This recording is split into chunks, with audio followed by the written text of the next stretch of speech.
नमस्कार विद्यार्थियों। कक्षा 10 विषय सामाजिक विज्ञान पाठ 2 भारत की सांस्कृतिक विरासत परंपराएं हस्तकला और ललित कलाएं, जिसमें विद्यार्थियों हमने पिछले वीडियो में जो है संगीत कला के विषय में और नृत्य कला के विषय में कुछ जानकारी प्राप्त की थी। जिसमें हमने देखा था कि नृत्य कला में जो है अलग अलग प्रकार के भारतीय शास्त्रीय नृत्य है, इन सभी का समावेश किया गया है एंड उन सभी के बारे में हमने यहाँ पे जानकारी प्राप्त की थी। अब हम उसमें आगे जो है यहाँ पे नाट्य कला के विषय में जानकारी प्राप्त करेंगे। तो यहाँ पे हम नाट्य कला के विषय में जानेंगे। नाट्य कला भारतीय नाट्य कला की मुख्य विशेषता मनोरंजन के साथ संस्कार रही है। तो यहाँ पे हमें बताया है कि भारतीय नाट्य कला जो है इसकी मुख्य विशेषता यह रही हुई है कि यह मनोरंजन के साथ साथ जो है हमारे संस्कार के साथ जुड़ा हुआ रहता है। केवल नाट्य कला मनोरंजन के लिए नहीं है, परंतु मनोरंजन के साथ साथ जो है वह संस्कार के साथ जुड़ा हुआ रहता है। यही हमारी भारतीय नाट्य कला की एक मुख्य विशेषता मानी जाती है। नाटक का संचालन करने वाले सूत्रधार और मनोरंजन द्वारा आनंदित करने वाले विदूषक की जोड़ी ने भारतीय नाटकों को एक अलग पहचान दिलाई है। तो यहाँ पे हमें बताया है कि नाटक का संचालन करने वाले जो सूत्रधार और मनोरंजन द्वारा आनंदित होने वाले जो विदूषक है, इन सभी की जोड़ी ने जो है भारतीय नाटकों को जो है देश विदेश में एक अलग पहचान दिलाई है।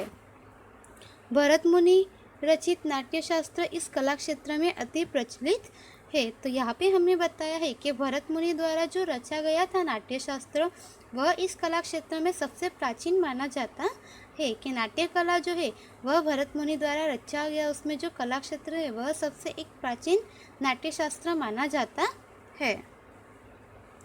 नाट्य लेखन और मंचन द्वारा रंगमंच पर दृश्य, श्रव्य एवं अभिनय के त्रिवेणी संगम के साथ नाट्य कला सबको आनंदित करती है। तो यहाँ पे बताया गया है कि नाट्य लेखन और मंचन द्वारा रंगमंच पर दृश्य होता है, श्रव्य होता है एवं अभिनय है। इन तीनों के त्रिवेणी संगम जो है, इसके साथ यह जो है तीनों का त्रिवेणी संगम, यह सभी जो देखने वाले दर्शक है उन सभी को आनंदित करते हैं। तो इस तरह से हमारे यहाँ की जो नाट्य कला है यह मनोरंजन के साथ संस्कार के साथ जुड़ी हुई रहती है। और नाट्य लेखन और मंचन द्वारा जो रंगमंच पर श्रव्य, दृश्य, अभिनय जो है, यह तीनों का त्रिवेणी संगम नाट्य कला जो है सबको आनंदित करती है। यह आबाल वृद्ध का मनोरंजन और लोक शिक्षण करने वाली भारत की प्राचीन कला है। तो यहाँ पे बताया गया है कि यह जो है आबाल यानी बालक का, वृद्धों का और जो है सभी लोगों का मनोरंजन और साथ में लोक शिक्षण जो है वह करने वाली भारत की एक सबसे प्राचीन कला मानी जाती है। भरत मुनि इस कला में सभी कलाओं का समन्वय मानते हैं। वे नाट्य कला का वर्णन करते हुए कहते हैं कि ऐसा कोई शास्त्र नहीं है, ऐसा कोई शिल्प नहीं है, ऐसी कोई विद्या नहीं है, ऐसा कोई कर्म नहीं है कि जो नाट्य कला में ना हो। तो यहाँ पे जो हमें बताया है कि नाट्य कला है वह सभी का मनोरंजन करती है, सभी को आनंदित करती है तथा जो है वह मनोरंजन के साथ लोक शिक्षण करने वाली भारत की एक प्राचीन कला है। और जो भरत मुनि है उन्होंने इस कला में जो है सभी कलाओं का समन्वय वे मानते हैं कि नाट्य कला में जो है सभी कलाओं का समन्वय होता है। और वे नाट्य कला का वर्णन करते हुए कहते हैं कि ऐसा कोई शास्त्र नहीं है, ऐसा कोई शिल्प नहीं है, ऐसी कोई विद्या नहीं है या फिर ऐसा कोई कर्म नहीं है जो कि नाट्य कला में न हो। तो नाट्य कला में जो है यह सभी प्रकार की विशेषता हमें देखने को मिलती है। भरत मुनि रचित प्रथम नाटक का कथानक देवासुर संग्राम था। संस्कृत साहित्य में महाकवि भास ने महाभारत आधारित कर्णभार, उरुभंग और दूतवाक्यम जैसे नाटकों की विरासत हमें दी है।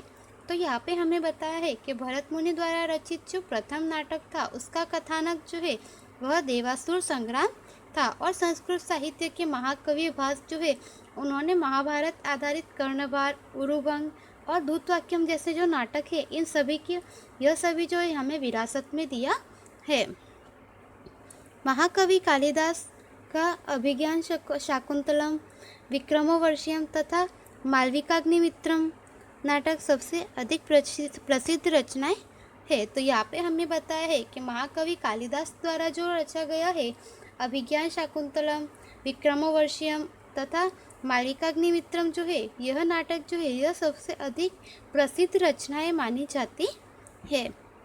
इनके उपरांत प्राचीन काल में नाट्य कला के क्षेत्र में कई नाट्यकार हुए जिन्होंने संस्कृत नाट्य कला को समृद्ध बनाया है। तो इस तरह से हमें यहाँ पे बताया है कि कवि भास, कवि महाकालिदास, इन सभी के अलावा जो है प्राचीन काल में नाट्य कला के क्षेत्र में कई सारे जो नाट्यकार हुए जिन लोगों ने जो है संस्कृत नाट्य कला को जो है भारत में समृद्ध बनाया है। तो इस तरह से हमारे यहाँ की जो नाट्य कला है यह हमारी भारत की एक विशेष पहचान है।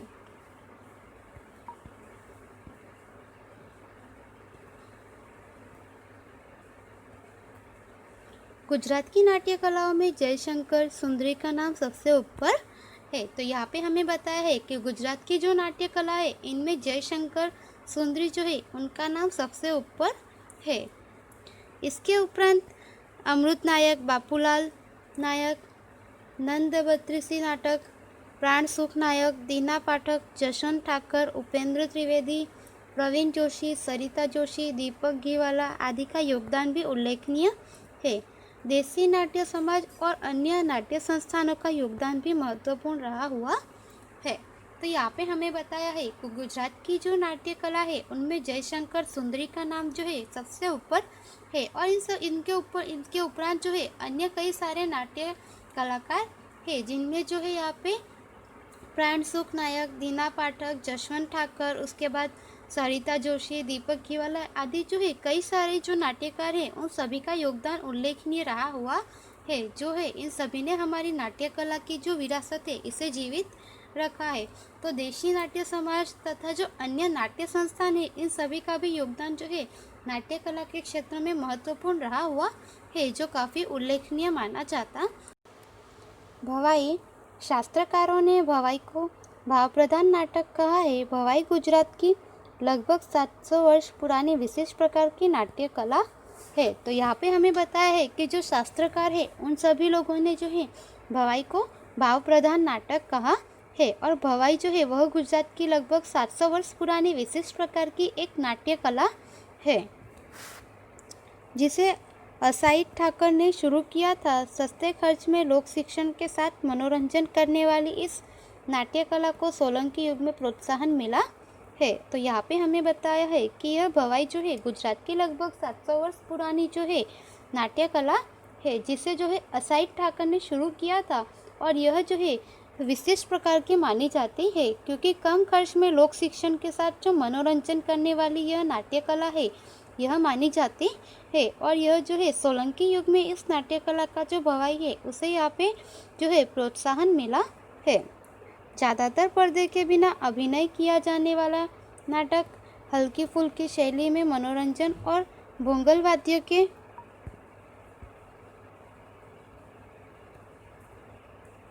साथ संगीत प्रधान नाटक और वेश, रामदेव का वेश, झंडा जुलन का वेश, बेमेल जोड़े का वेश आदि ये सब भवाई की विशेषता रही है। तो इस तरह से यहाँ पे हमें बताया है कि जो ज़्यादातर पर्दे के बिना कार्य करने वाले अभिनय किया जाने वाला जो नाटक करते हैं हल्की फुल्की शैली में मनोरंजन और भोंगल वाद्य जो है उनके साथ संगीत का प्रधान नाटक और वेश जैसे कि रामदेव का वेश, झंडा जुलन का वेश, बेमेल जोड़ी का वेश आदि ये सब जो है यह भवाई की एक विशेषता रही है। भवाई के विषय वस्तु में सामाजिक कुरीतियों के प्रतिकार का भी समावेश होता है। तो यहाँ पे हमें बताया है कि भवाई का जो विषय वस्तु है उसमें सामाजिक कुरीतियों के प्रतिकार का भी समावेश होता है। मतलब कि जो भवाई है उसने जो नाट्य वगैरह किए इसमें जो है उन्होंने समाज में जो कुरीतियाँ थी उसके सामने प्रतिकार किया है जिसकी वजह से जो है समाज में काफ़ी सारे बदलाव देखने को मिले है। तो इन प्रतिकार की वजह से जो भवाई है उसे जो है काफ़ी विशेषता वह मानी जाती है और वह जो है काफ़ी महत्वपूर्ण माना जाता है। गुजरात में कन्या शिक्षण, बेटी बचाओ जैसे कार्यक्रमों के लिए रंगला रंगली जैसे पात्रों के साथ भवाई नाट्य प्रयोगों का आयोजन होता है। तो यहाँ पे हमें बताया है कि गुजरात में जो है कन्या शिक्षण, बेटी बचाओ जैसे जो कार्यक्रम आयोजित किए जाते हैं उनके लिए रंगला रंगली जैसे जो पात्र है उनके साथ भवाई नाट्य प्रयोगों का आयोजन किया जाता है।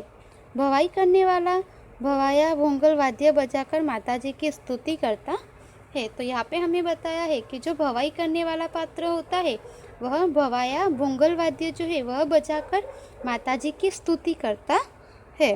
तो इस तरह से यहाँ पे जो है हमें भवाई के विषय में जानकारी दी गई है।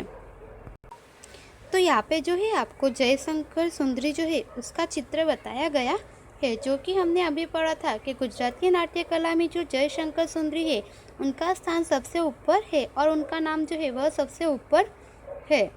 तो इस तरह से हमने भवाई के विषय में जाना कि भवाई जो है वह भाव प्रधान नाटक कहा जाता है और भवाई जो है वह गुजरात की लगभग 700 वर्ष पुरानी विशिष्ट प्रकार की एक नाट्य कला है, जो कि इसे असाइड ठाकर ने शुरू किया था और सस्ते खर्च में लोक शिक्षण के साथ मनोरंजन करने वाली इस नाट्य कला जो है इसे सोलंकी युग के द्वारा प्रोत्साहन मिला है। और ज़्यादातर जो पर्दे के बिना अभिनय करने वाला नाटक है, जैसे कि हल्के फुल्की शैली में मनोरंजन और भोंगल वाद्य के द्वारा जो है संगीत प्रधान नाटक जैसे कि और काफ़ी वेश जो है यह सब भवाई की एक विशेषता रही हुई है। और भवाई के विषय वस्तु में जो है सामाजिक कुरीतियों का प्रतिकार करने का समावेश होता है। इसके द्वारा जो है कई प्रकार की सामाजिक कुरीतियाँ जो है वह यहाँ पे प्रतिकार उसका होता है। तो गुजरात में कन्या शिक्षण, बेटी बचाओ जैसे जो कार्यक्रम है उनके लिए रंगला रंगली जैसे पात्र के साथ जो है भवाई नाट्य प्रयोगों का आयोजन होता है। और भवाई करने वाला भवाया जो है वह भोंगल वाद्य बजाकर माताजी की स्तुति करता है। तो इस तरह से हमने यहाँ पे नाट्य कला के विषय में कुछ जानकारी प्राप्त की। उसके आगे हमें जो है यहाँ पे गुजरात के लोक नृत्य के विषय में बताया गया है, जो हम अगले वीडियो में जानेंगे। धन्यवाद।